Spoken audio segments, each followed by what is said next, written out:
buenos días. El día de hoy vamos a informar al pueblo de México que este año hemos decidido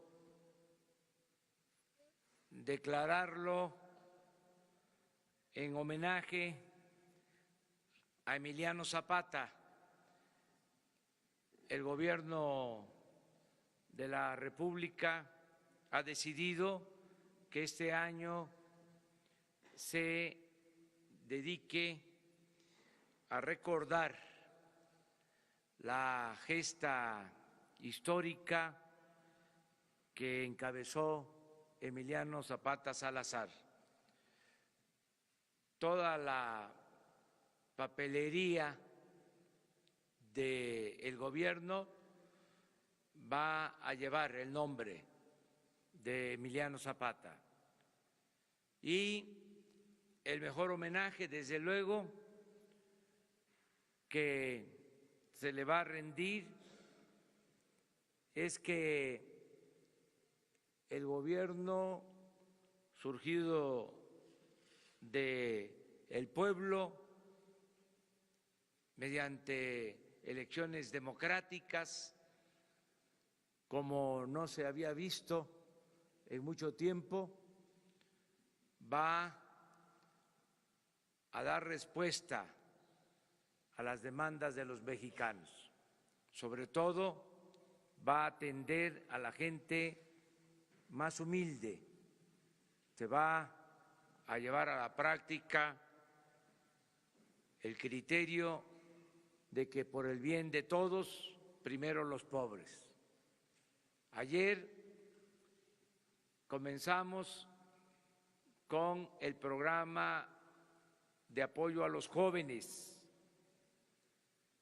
Se van a contratar 2.600.000 jóvenes para que trabajen de aprendices en comercios, en fábricas, empresas, en organizaciones prestadoras de servicios, en el campo, en la ciudad, y se les va a pagar mientras se capacitan 3.600 pesos mensuales.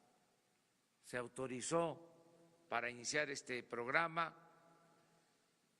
una inversión de 44.000 millones de pesos. Ya los jóvenes no van a ser marginados, discriminados, van a tener garantizado el derecho al estudio, el derecho al trabajo. Hoy vamos a estar en una de las regiones más pobres de México, en Tlapa, Guerrero, en la montaña, y vamos hoy a iniciar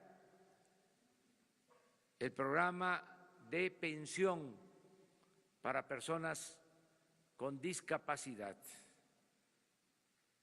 Se va a apoyar a 1 millón de personas con discapacidad. Van a recibir una pensión mensual, 1.274 pesos mensuales a discapacitados. Todas las niñas y todos los niños pobres con discapacidad van a recibir este apoyo. Y hoy inicia ese programa, voy a estar presente en Tlapa, Guerrero. Mañana vamos a Ayala para firmar el acuerdo, la declaratoria de que este año se dedica a Emiliano Zapata Salazar, y pasado mañana en Valle de Chalco inicia el apoyo a adultos mayores que van a recibir el doble de lo que se les entregaba. Ya no van a ser 1.200 pesos cada 2 meses, van a ser 1,200 pesos cada mes para todos los adultos mayores de México. Alrededor de 8 millones de adultos mayores. Y se va a incluir, porque no estaban considerados, no eran tomados en cuenta, pensionados del ISSSTE y del Seguro, que también van a recibir este apoyo. Por eso este día lo dedicamos a informar sobre estas acciones y, si les parece, vamos a darle la palabra a Ariana Montiel, a la secretaria de Bienestar, María Luisa Albores, y luego, que me da mucho gusto que nos acompañen los familiares de Emiliano Zapata, nietos, bisnietos, familiares, que manifiesten al pueblo de México lo que sienten de manera libre.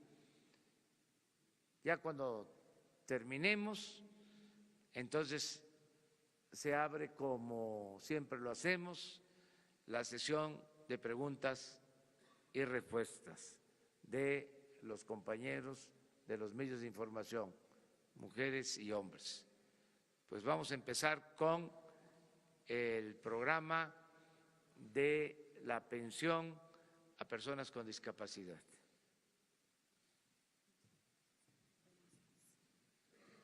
Buenos días.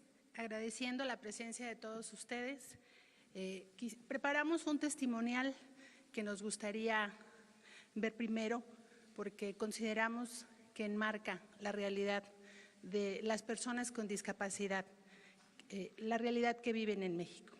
¿Nos ayudan?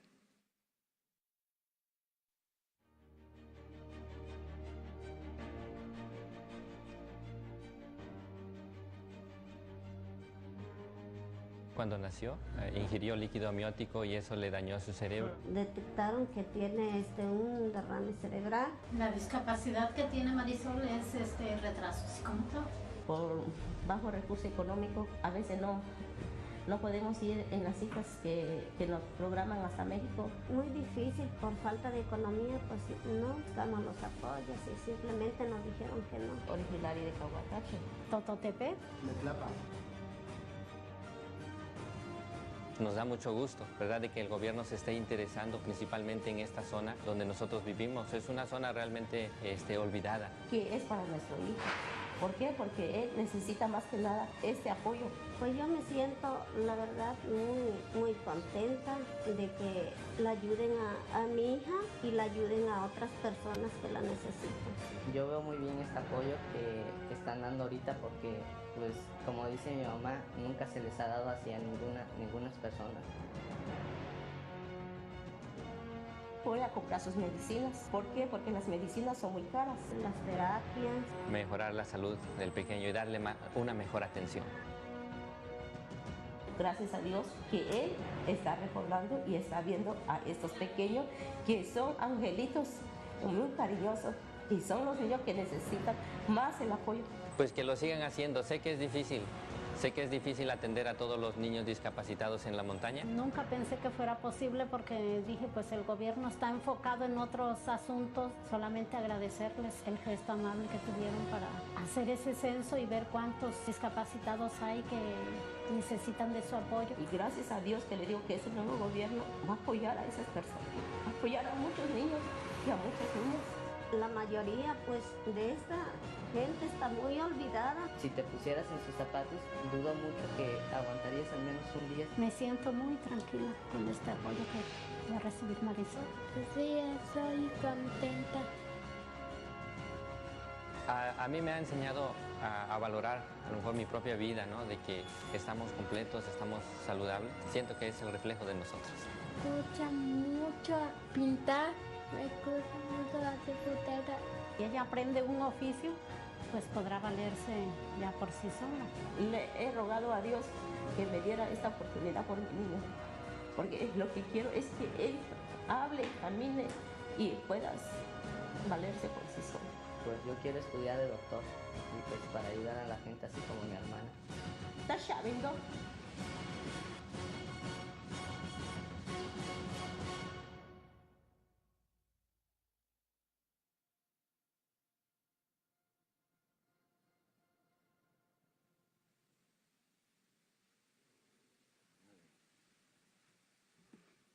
Como veremos, el contexto de las personas con discapacidad en México hasta ahora han vivido un esquema de exclusión. Este gobierno plantea atender a las personas con discapacidad bajo la visión de los derechos humanos. La Convención de Naciones Unidas para los Derechos de las Personas con Discapacidad hace un análisis muy puntual y muy enfático sobre la situación de pobreza y exclusión en la que viven las personas con discapacidad. En México tenemos 7 millones de personas con discapacidad según las últimas encuestas, de las cuales 3 millones son adultos mayores que serán atendidos en el esquema de la pensión para adultos mayores. Los 4 millones restantes son niños, niñas, jóvenes y adultos, pero tenemos un sector de la población el más vulnerable, la población indígena. Niñas y niños, así como adultos de la población indígena, tendrán esta pensión en cobertura al 100%. También es enfática la Convención de Naciones Unidas para decir que quienes tienen mayor exclusión en México son los indígenas, la población indígena, y ahí los niños y las niñas. 9 de cada 10 niños viven en pobreza y las niñas indígenas con discapacidad tienen la mayor exclusión. Por lo tanto, esta pensión atenderá como prioridad a las niñas y a los niños de población indígena, también a los adultos de población indígena y en zonas urbanas pobres, principalmente a niñas y jóvenes. El día de hoy, esta pensión arranca, como ya lo dijo el presidente, en el municipio de Tlapa, en esta zona muy abandonada del país, con extrema pobreza. De tal manera que nos da mucho gusto que arranquemos esta pensión, porque vamos a ayudar, como vimos en el testimonial, a mucha gente que le va a ayudar al pago de sus medicinas, al pago de sus tratamientos y de tener una mejor inclusión. Sabemos que las personas con discapacidad tienen menos acceso a la educación, tienen menos acceso a los servicios de salud y de integrarse ampliamente en todos sentidos en la sociedad. Así que el día de hoy es un día de fiesta para nosotros, que esta pensión arranque. Se va a atender a 1 millón de personas. Se ha dispuesto un presupuesto de 8.500 millones para empezar. Así que en adelante, enhorabuena y gracias que el presidente ha puesto sus ojos en esta población que ha sido olvidada y que ahora está en el centro de la política pública de este gobierno. Muchas gracias. Pues ahora le damos la palabra a un representante de la familia de Emiliano Zapata para que exprese aquí su sentimiento.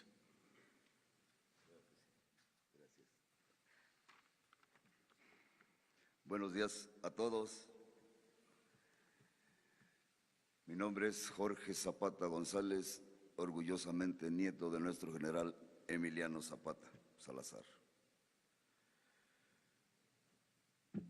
A mi abuelo Emiliano, tu vida fue el umbral de una nueva historia, la historia de los hombres que, siguiendo tu ejemplo, ofrendaron su vida por la construcción de esta nación. Por eso te llora el caracol, el acecocoli, te lloran los 4 rumbos del universo, te llora la madre tierra, te llora la aurora que se hizo ocaso, Te lloran nuestros abuelos que te hicieron calpulelque. Te lloramos todos de rabia y de tristeza.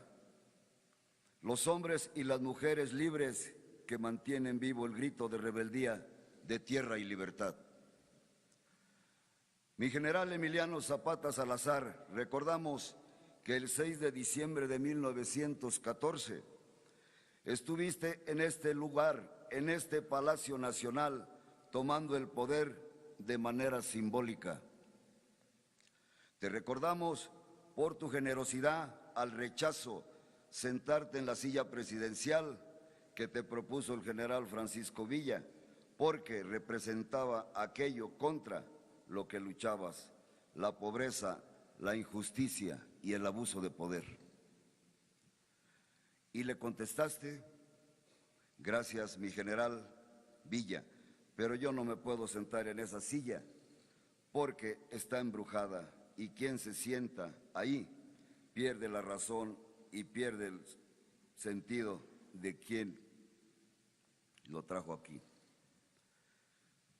Sabemos, mi general Zapata, que no rechazaste la silla por falta de claridad en tus ideales. Esos ideales siguen vigentes. La rechazaste porque el pueblo te dio un mandato.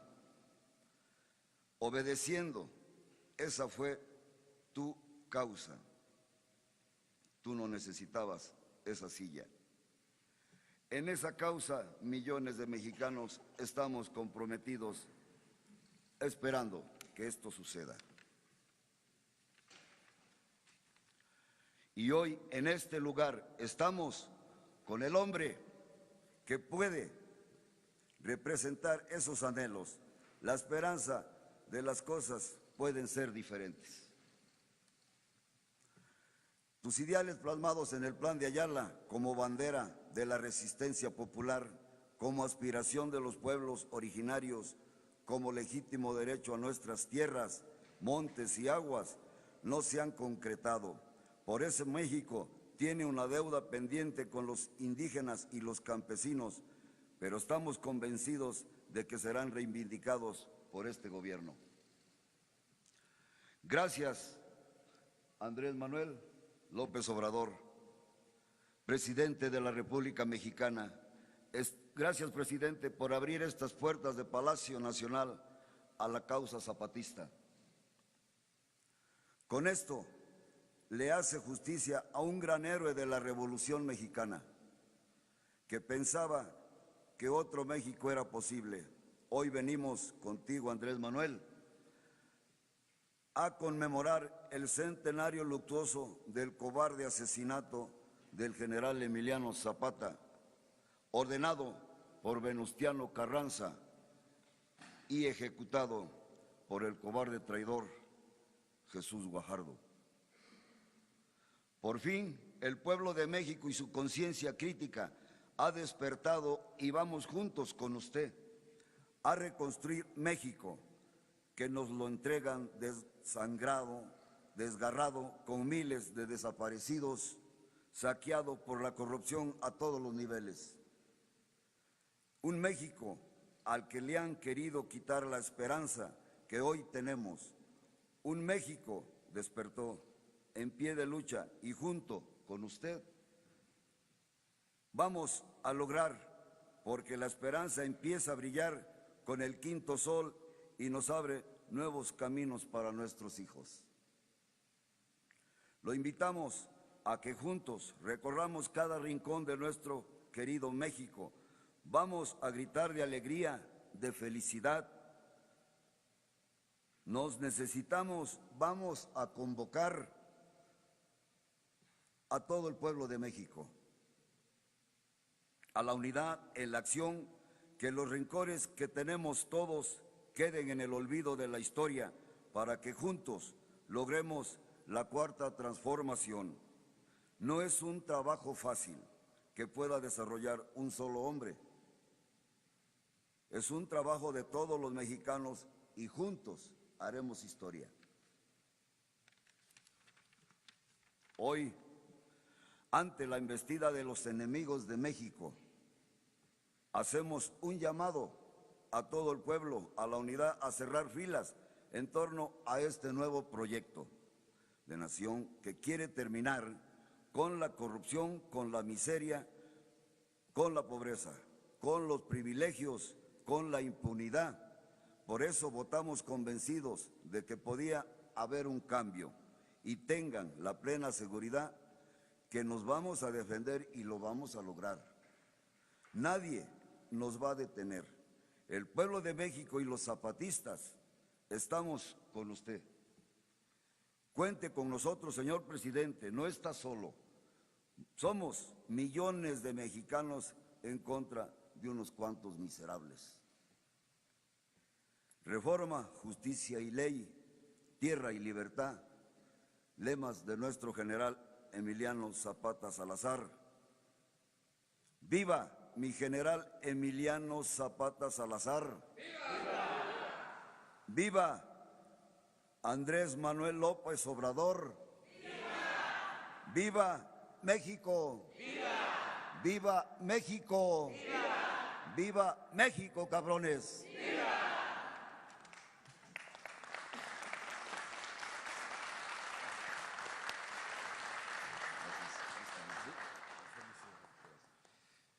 Bueno, pues terminamos esta exposición y abrimos la sesión de preguntas y respuestas. Le agradecemos mucho a los periodistas, a los medios de información que nos permitieron en esta ocasión cambiar en algún sentido el formato de las conferencias de la mañana. Pero bueno, vamos a preguntas. Buenos días, señor presidente. Carlos Lara, de El Sol de México. Preguntarle, presidente, sobre este tema del asunto del combate al robo de combustible. ¿Cuál será el objetivo, el operativo de seguridad para resguardar el transporte de gasolina a través de las pipas particulares? ¿Y cuántos elementos y de qué corporaciones serán los encargados de esta seguridad? Muchas gracias por su respuesta, presidente. Sí, estamos operando en este plan para evitar el robo de combustible, terminar con el huachicoleo por el daño que ha causado a la sociedad y a la nación. No hay que dejar de tener en cuenta que se robaron el año pasado más de 60,000 millones de pesos, que crearon a través de los años, por la impunidad, un sistema de distribución de gasolinas, de diésel, paralelo al sistema de distribución de Pemex. Crearon como otra empresa, una economía informal, manejada cuando menos con la complacencia, tolerancia de las autoridades. Y esto se está combatiendo porque no se puede permitir la corrupción. Se acabó la corrupción y la impunidad. Se están utilizando elementos de la Policía Federal, de la Policía Militar y de la Policía Naval para resguardar los ductos. Ayer hablaba yo que hay 1,600 kilómetros de ductos estratégicos por los que se transportan alrededor de 400,000 barriles diarios de gasolinas.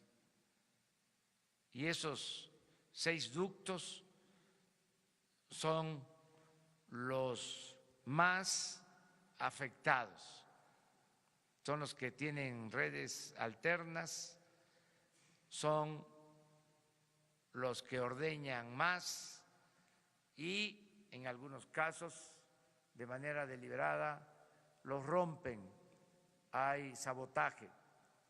Eso está sucediendo en estos últimos días en el ducto de Tuxpan a Azcapotzalco. Por eso la reducción en el abasto de las gasolinas que está afectando al Estado de México, a la Ciudad de México y a la zona central del país. Ayer en la madrugada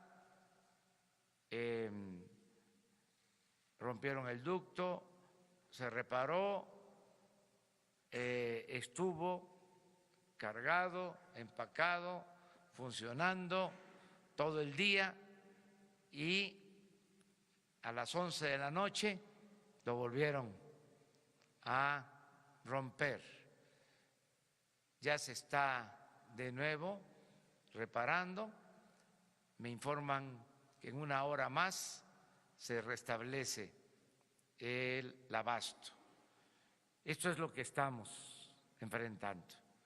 Ya lo dije, a ver quién se cansa primero, porque vamos a impedir que se roben la gasolina. Se robaban alrededor de 800 pipas diarias y desde que echamos a andar este plan hemos bajado a 100 pipas, es decir, 700 pipas menos.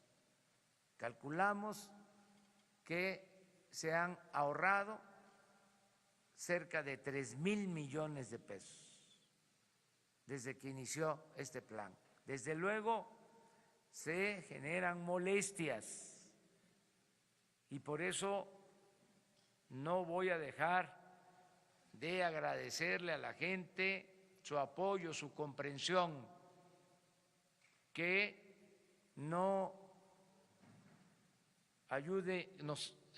ayuden como lo están haciendo para que no haya psicosis, que no haya miedo, que se tenga muy presente que hay gasolina suficiente en el país y diésel y turbocina suficiente, que es un asunto nada más de distribución, que ya estaba montado este sistema de abasto alterno y al momento de que se impide, pues genera estos reacomodos, pero ya estamos utilizando pipas, muchas pipas, los transportistas están ayudando para normalizar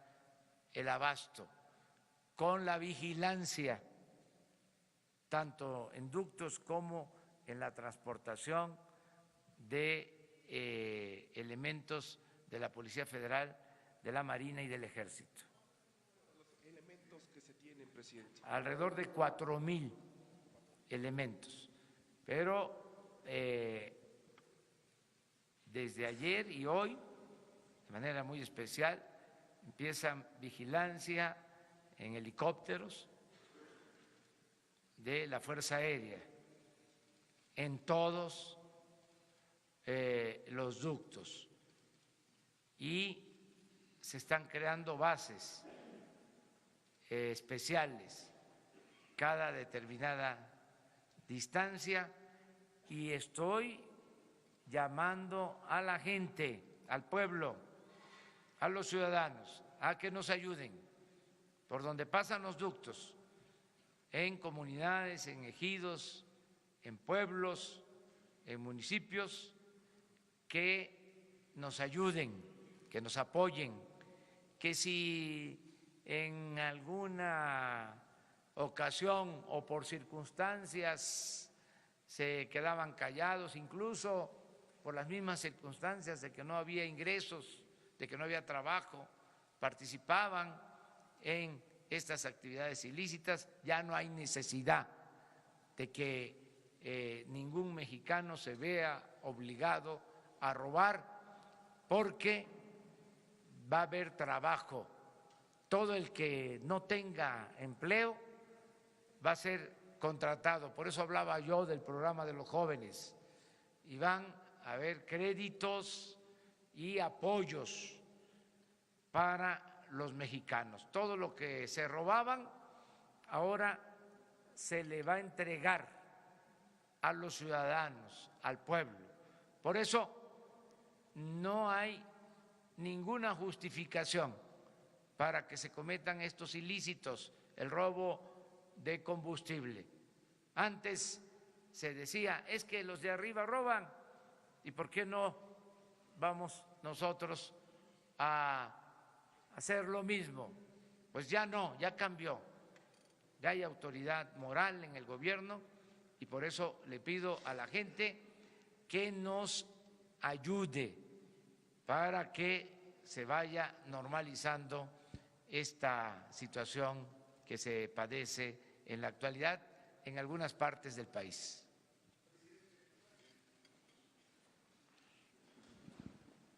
Buenos días, presidente. Misael Zavala, del Universal.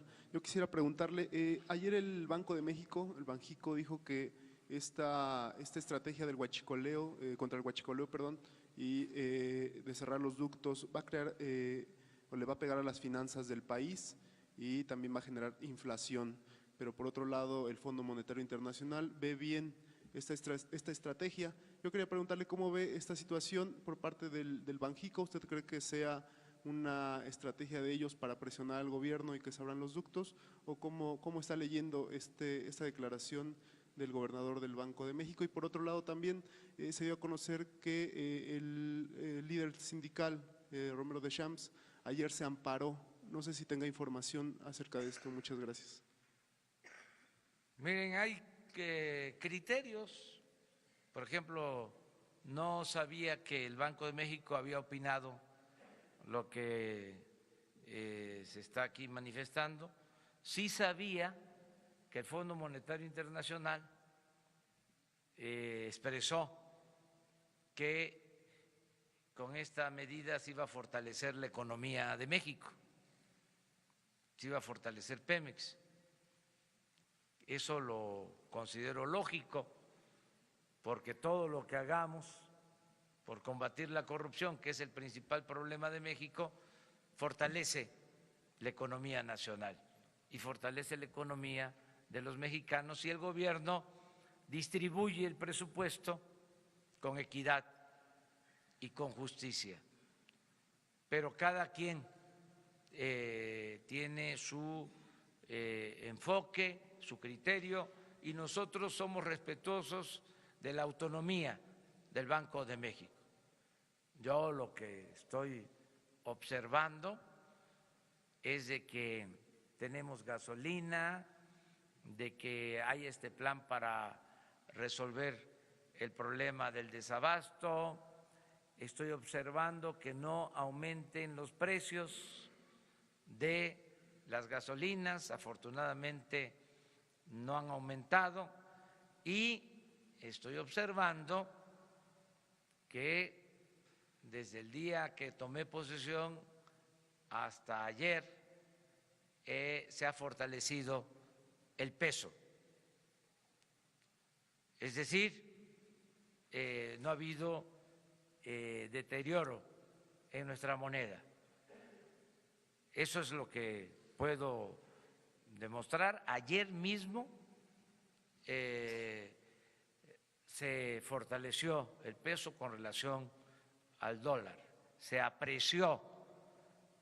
Entonces, quiere decir que vamos bien en lo económico, pero respetamos todos los puntos de vista, y estoy contento porque ya empezamos, esto lleva tiempo, el echar a andar los programas sociales, el que ayer se hayan entregado las primeras tarjetas a los jóvenes, el que hoy se entreguen las tarjetas para personas con discapacidad, el que pasado mañana se entreguen las tarjetas ya para adultos mayores. Esto va a ayudar mucho para mejorar la situación económica y social de nuestro pueblo. Acerca del amparo del dirigente del sindicato petrolero, no tengo información y sí podría decirle que hay muchos rumores en estos tiempos y que es muy probable, aunque no lo descarto, pero ya dije que no tengo información al respecto, pero es muy probable que sea parte de la campaña que se produce por las circunstancias actuales. Nosotros no tenemos ninguna denuncia presentada en contra del dirigente de petróleo. Esto sí se lo puedo asegurar.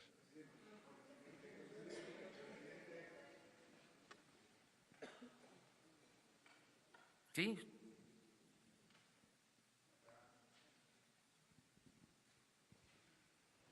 Muchas gracias. Buenos días, señor presidente, funcionarios invitados. Carlos Montesinos de la Hoguera, preguntarle, ayer, bueno, estos días se está discutiendo la reforma de la Guardia Nacional en el Congreso, de manera casi unánime, organizaciones de la sociedad civil, la iniciativa privada, organismos internacionales como la Organización de las Naciones Unidas, inclusive legisladores propios de su partido como Tatiana Cloutier, han respaldado la iniciativa siempre y cuando sea bajo un mando civil. La misma diputada Cloutier habló de que otorgar un mando militar significaría que el ejército determinaría quién gobernaría el país en los próximos años. ¿Cómo interpreta usted cómo recibe usted estos señalamientos y si estaría dispuesto a pasar el mando de la Guardia Nacional de la Sedena a la Secretaría de Seguridad Pública? Se está analizando, van a comparecer los secretarios, es importante, es necesaria la Guardia Civil, necesitamos que se cuente con un cuerpo para garantizar la seguridad pública, porque no había protección para los ciudadanos. Los operativos especiales de la Marina, del Ejército, se orientaban a enfrentar a lo que se llama crimen organizado y no se protegía a los ciudadanos. La Policía Federal no se consolidó, fracasó ese proyecto y al final lo que hay es falta de atención al problema de la inseguridad.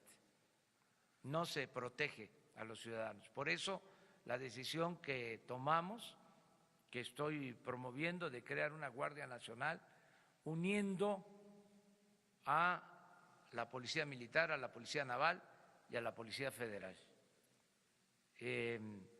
y dándole el apoyo a el Ejército. Tengo yo la confianza en el Ejército como tengo la confianza en todos los seres humanos. Yo confío mucho en que es más lo bueno de la gente que lo malo. Pueden decir que soy un idealista, que soy un ingenuo, pero creo en la gente.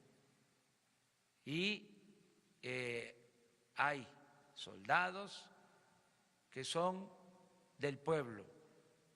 El soldado es pueblo uniformado. Son hijos de campesinos, los soldados, hijos de obreros, que no se les puede descalificar. En los momentos más difíciles, cuando el militarismo, cuando la represión durante el movimiento zapatista, habían 2 generales que pertenecían al mismo ejército, pero con actitudes distintas. Huerta, que fue a los pueblos de Morelos a combatir el zapatismo, y el general Felipe Ángeles, muy distinto. Ahora, después de que surge este nuevo ejército, luego del asesinato cobarde también del presidente Madero,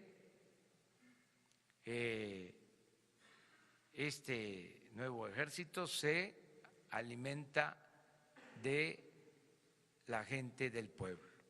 Y yo les estoy pidiendo a los soldados, a los marinos, que nos ayuden para que haya seguridad, porque son muchos los homicidios, muchos los robos, secuestros, y no hay seguridad. Entonces necesitamos esta Guardia Nacional con el compromiso de que no va a haber represión. El presidente de México, que es el comandante supremo de las Fuerzas Armadas, nunca va a dar la orden de reprimir al pueblo. Entonces necesitamos esta Guardia Nacional y ya se va a ir explicando para que se acepte la propuesta que hemos hecho de reforma a la Constitución. A ver, pero miren, tenemos un periodista destacadísimo que nos acompaña en esta ocasión. Vamos a darle la palabra y le...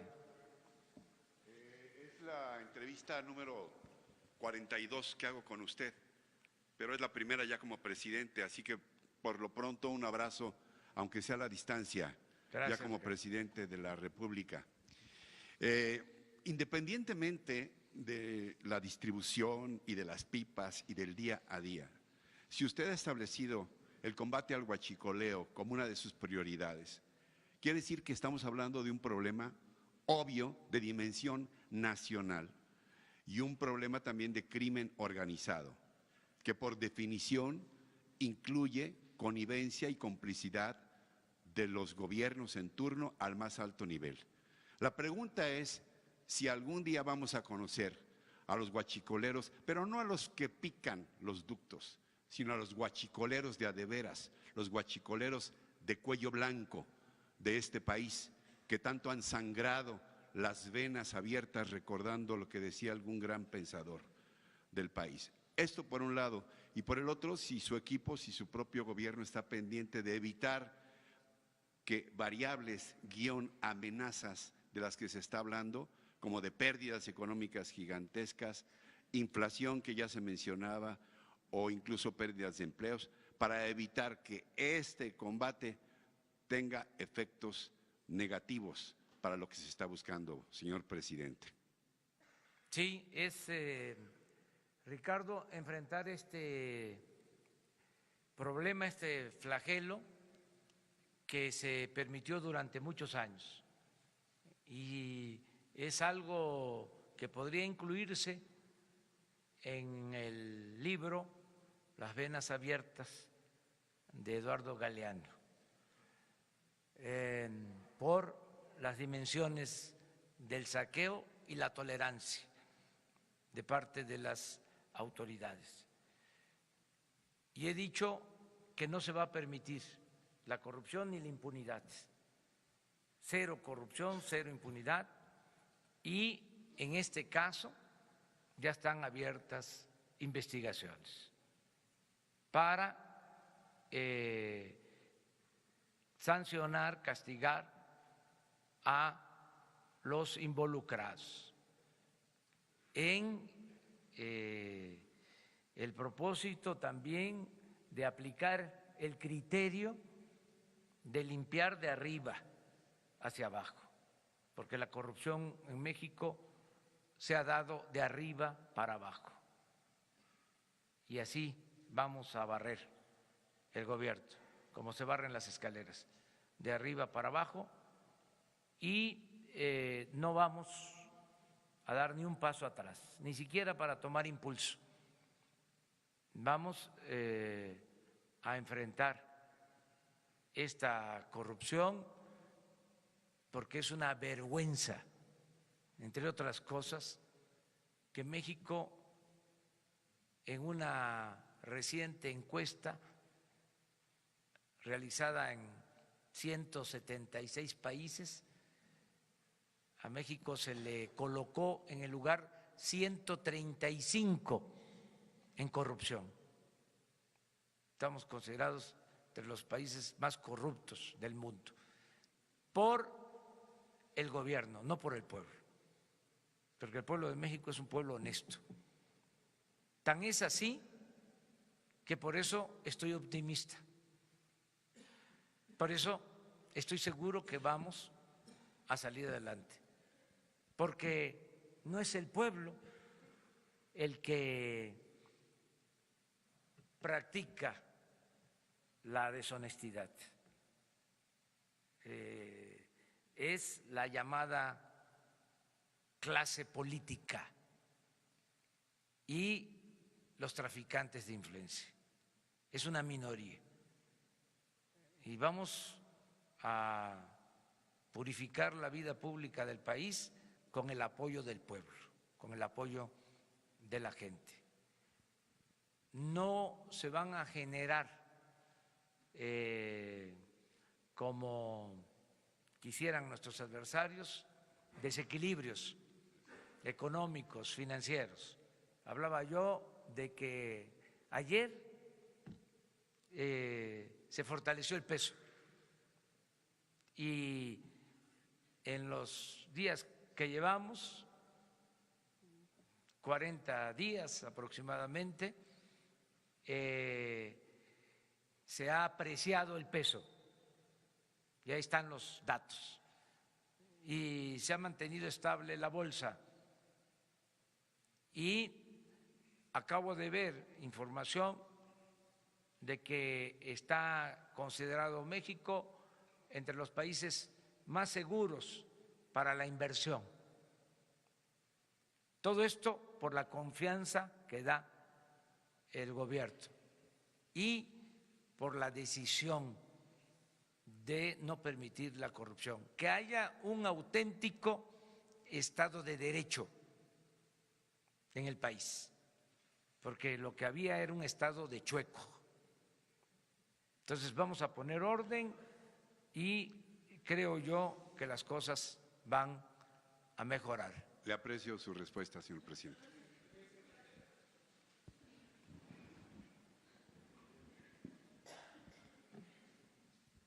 Buenos días, presidente. Carlos Pozos, de Líderes Mexicanos y Petróleo y Energía.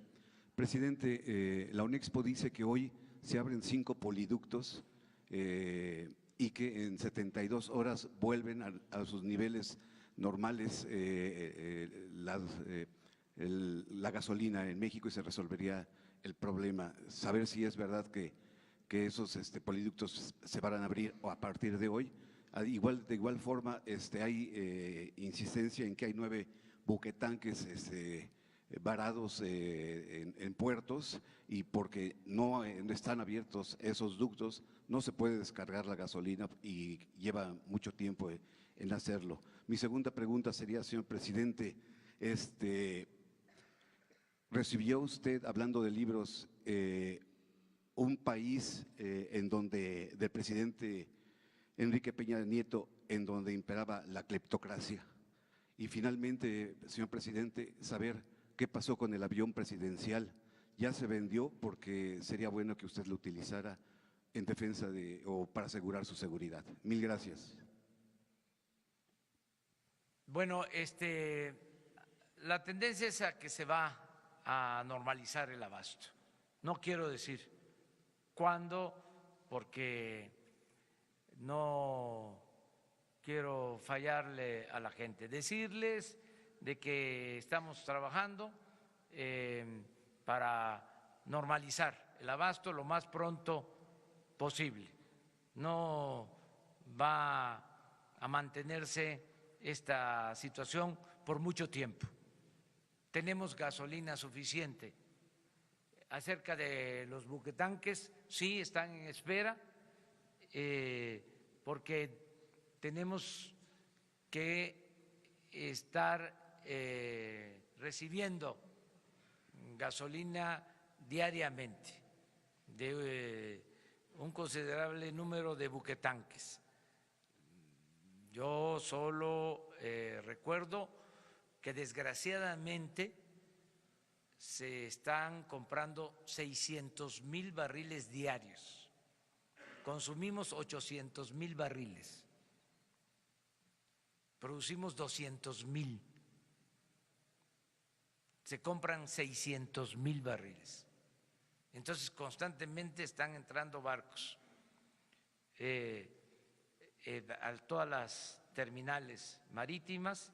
Es un reporte que tengo diario. Por eso digo, no tenemos problema de falta de gasolinas. Tenemos gasolina para mucho tiempo. Es un asunto de distribución al interior del país por el sabotaje en los ductos al tomarse la decisión de no permitir el robo de combustible. Eso es lo que puedo decir. Acerca del avión presidencial, ya se fue, está en California. Yo no lo voy a usar. Yo voy ahora a Tlapa, voy a hacer como 5 horas de camino.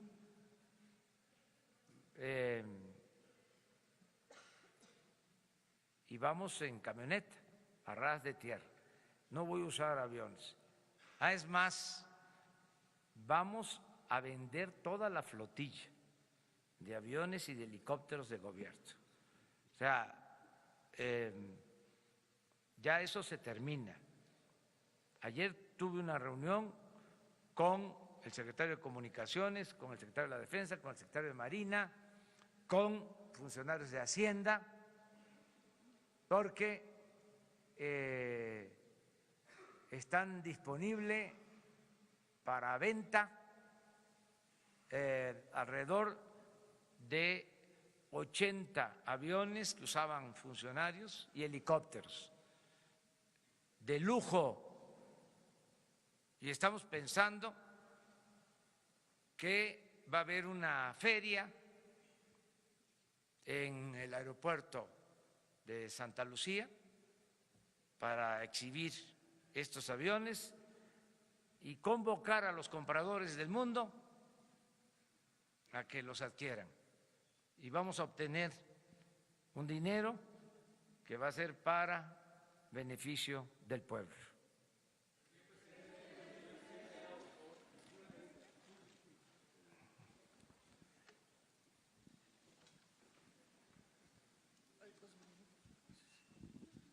Buenos días, presidente. Alejandro Lelo de la red de Diario Basta, Grupo Cantón. Preguntarle, presidente, en primer lugar, usted nos ha dicho, sobre todo el miércoles, insistió que sabían demasiado sobre las cifras de robo de huachicoleo. ¿Esto no era una especie de inventario de lo que se robaban para que los jefes de esta mafia pudieran exigir rendir cuentas de las ventas, es decir, el inventario contra las ventas no era una especie de inventario. Y lo otro, estoy aquí un poco tomándole el pulso esta vez a lo que dicen en las redes sociales, estoy siguiendo la transmisión en vivo. Están insistiendo sobre el caso de Romero de Champs, algunos dicen que va a haber impunidad, que está bien, sobre todo por el comentario que hizo que no hay ninguna averiguación previa en su contra. El caso de Romero de Champs es una especie de facto de testigo protegido para combatir el huachicoleo. Bueno, sobre esta última pregunta, insisto, nosotros no vamos a actuar si no tenemos elementos, si no hay denuncias, si no hay pruebas.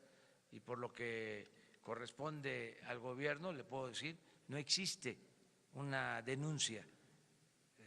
Yo entiendo que hay gente que quisiera que se le enjuiciara, pero esto no corresponde a lo que legalmente existe.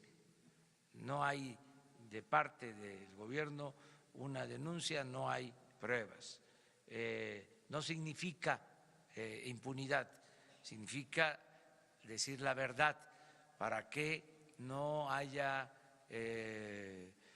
falsa información, rumores, o sea, de que nosotros estemos persiguiéndolo, porque no existe esta denuncia. No se puede enjuiciar a nadie si no existe una denuncia formal. Entonces, eso es lo que quiero explicar. Acerca de la contabilidad, desde luego, era una contabilidad oficial, es una contabilidad de Pemex y de Hacienda. Esto viene desde el gobierno de Fox,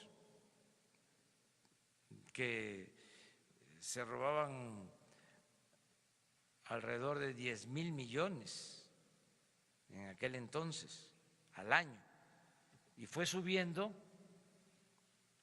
hasta, bueno, esto es lo reciente. ¿No tienen el histórico de pipas? Ah, no. Entonces,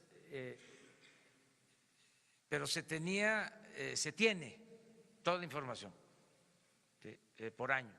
Hay una cosa también interesante que hay que comentar. Como fue creciendo la importación,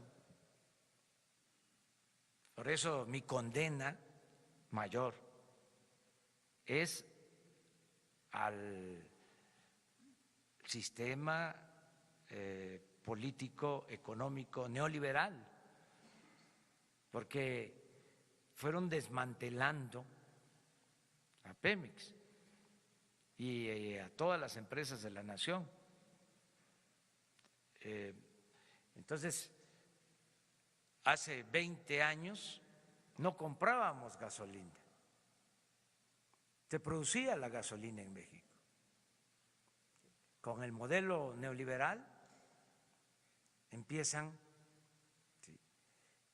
a abandonar la industria petrolera. Bueno, desde hace 40 años no se construye una nueva refinería en el país. Entonces, ¿qué fue pasando? Incluso esto se agravó con la llamada reforma energética.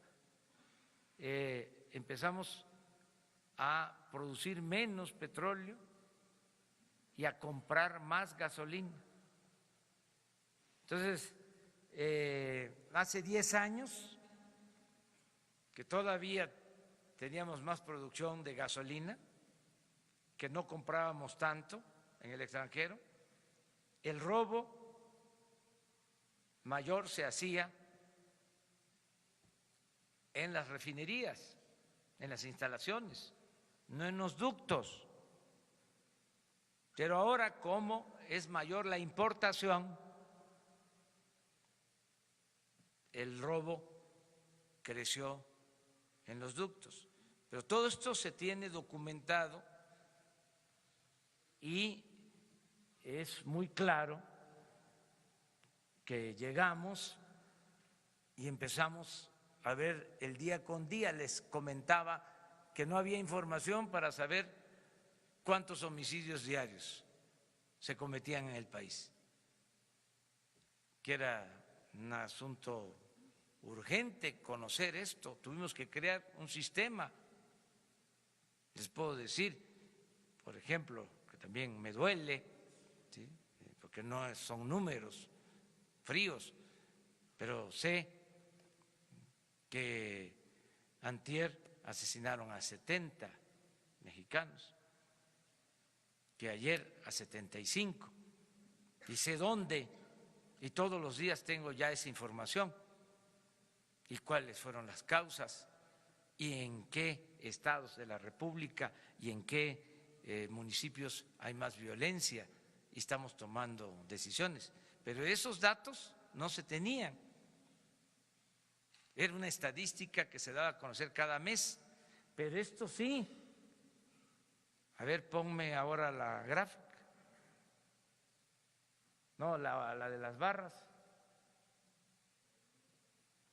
Este es diario. Esto se tenía de tiempo atrás.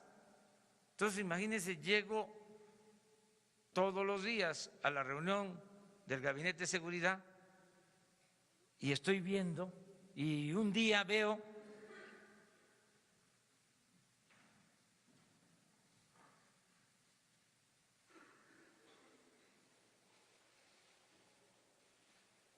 ya estábamos aplicando el plan, pero ese día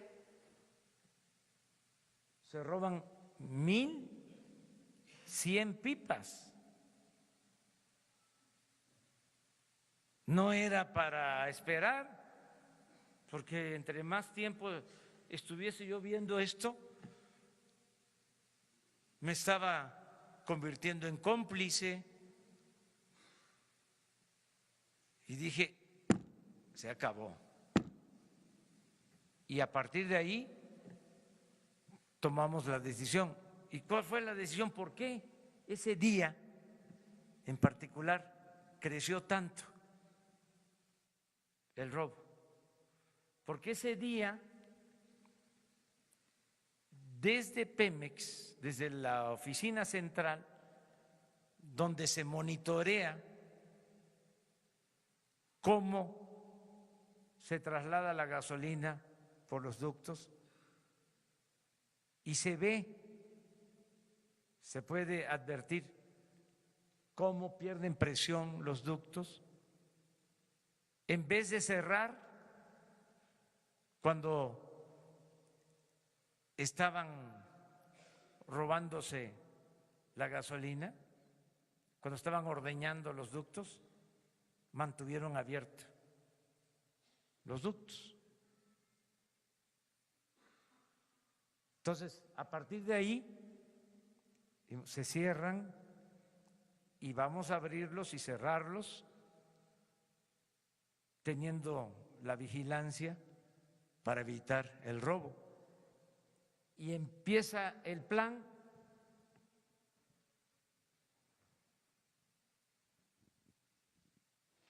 Aquí. ¿Qué día es este? 21 de diciembre. 21. Y miren,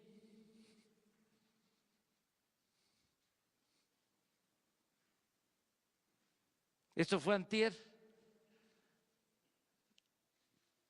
por el sabotaje en el ducto de Tuxpan a Azcapotzalco, porque también cuando rompen un ducto,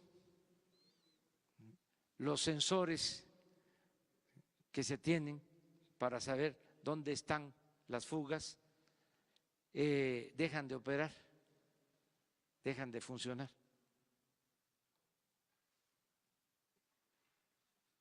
Este es ayer.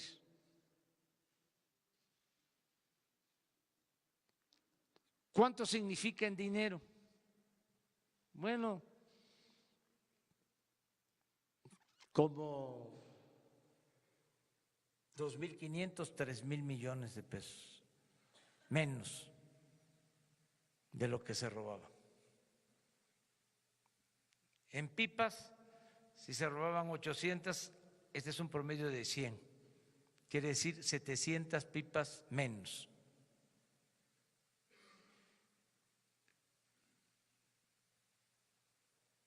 Explico esto porque hay mucha gente haciendo colas en las gasolinerías y con razón pues se desesperan, se fatigan, se molestan, pero les pedimos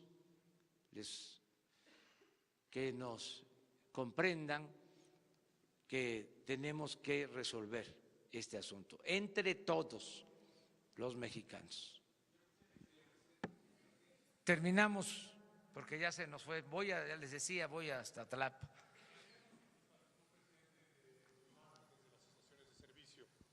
Eduardo García de Infocel.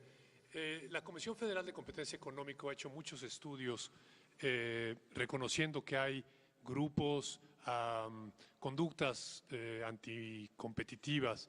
¿Se ha acercado su gobierno a esta dependencia para en conjunto favorecer la competencia y con esto permitir que el precio de la gasolina descienda más para beneficio de los consumidores? Y lo otro es la infraestructura de transporte y almacenaje. Ahora, como usted nos dijo también ayer, se permite que la iniciativa privada pueda realizarla. Hay interés de muchas empresas, Sierra Oil and Gas y Enova, pero no tienen los permisos ni las licencias del gobierno para llevar a cabo estos proyectos de inversión. ¿Su gobierno también tiene esta inclinación de poder darles estos permisos? Gracias. Vamos a revisar todo el sistema. Ya empezamos y vamos a revisar todo el sistema de distribución, porque en efecto se han entregado permisos para importar gasolinas que no se han concretado, que no se han llevado a cabo. Todavía Pemex sigue distribuyendo, comprando, vendiendo el 95% de toda la gasolina y del combustible que se consume en el país. Pero sí estamos revisando todo esto. Una vez que normalicemos, vamos a buscar la forma de tener una distribución eficaz, segura y mantener la competencia y cuidar el precio, porque ahora tenemos ventajas, tenemos dos ventajas importantes. Por eso también tomamos la decisión en estos momentos. Política es tiempo, saber tomar decisiones a tiempo. Tenemos dos ventajas. Una, que el precio de la gasolina en el mercado internacional va a la baja, que esa es una buena ventaja. Imagínense, nos lanzamos con un plan así para enfrentar a esta mafia y con precios internacionales de gasolina a la alza, dependiendo, como desgraciadamente sucede, de las importaciones. Ahora no solo tendríamos desabasto, sino se nos disparan los precios. Entonces, una ventaja es precios bajos en el mercado internacional. Y la otra ventaja, importantísima, es de que ya nosotros estamos comprando la gasolina, no los de antes. Entonces, ya no va a haber moche, se va a comprar bien, al mejor precio en el mercado internacional. Entonces, pero todo eso se va a revisar. Bueno, pues me da mucho gusto mañana no descansamos, mañana vamos.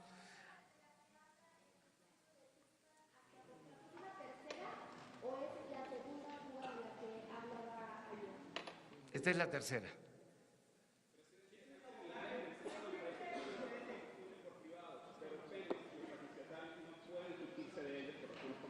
¿Mande?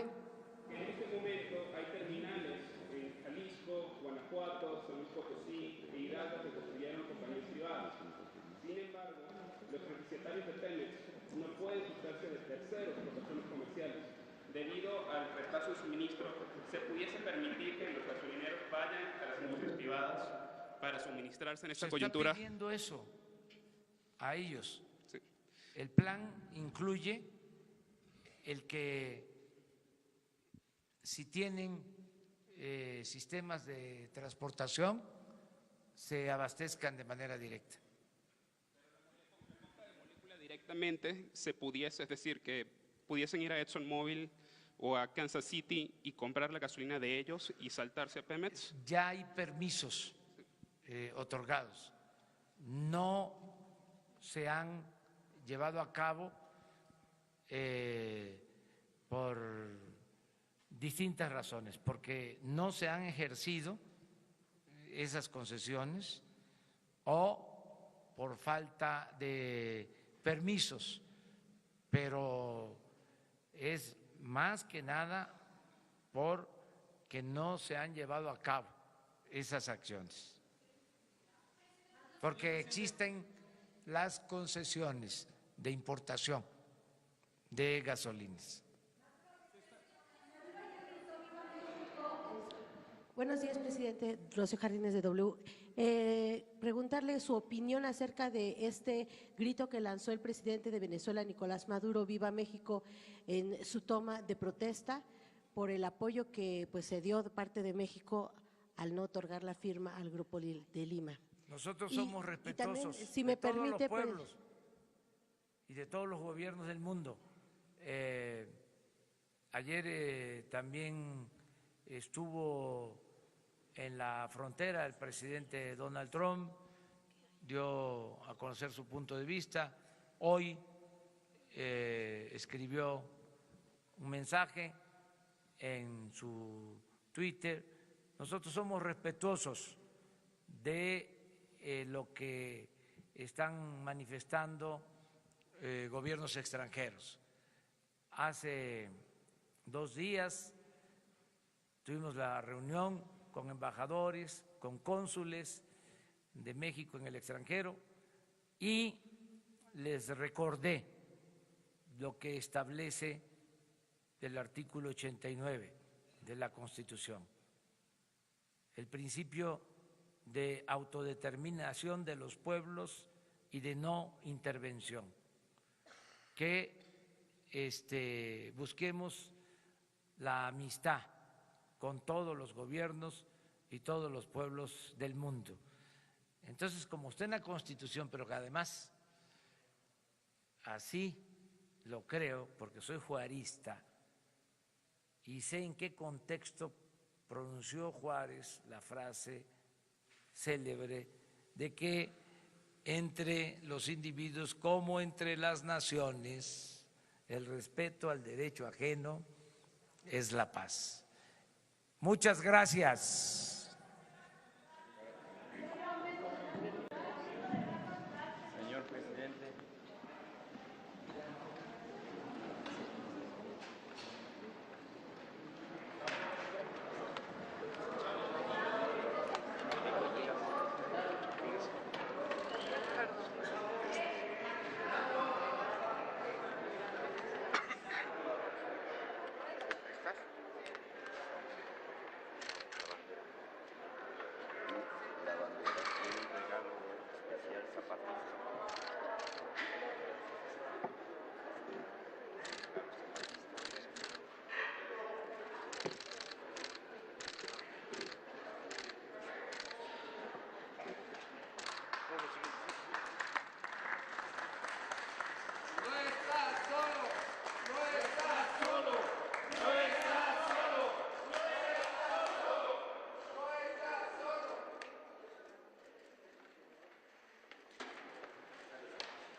Para la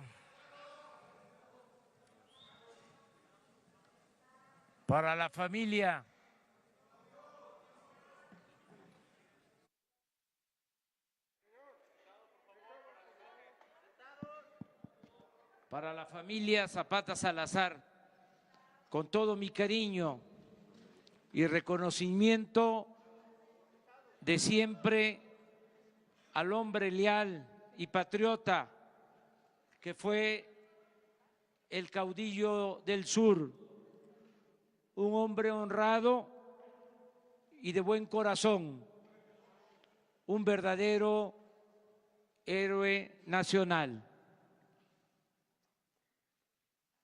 Ciudad de México, Palacio Nacional, 11 de enero de 2019. Centenario del asesinato vil del líder de los campesinos de México, Andrés Manuel López Obrador, presidente de la República. ¡Que viva el general Emiliano Zapata Salazar! ¡Viva! ¡Viva el general Emiliano Zapata Salazar! ¡Viva!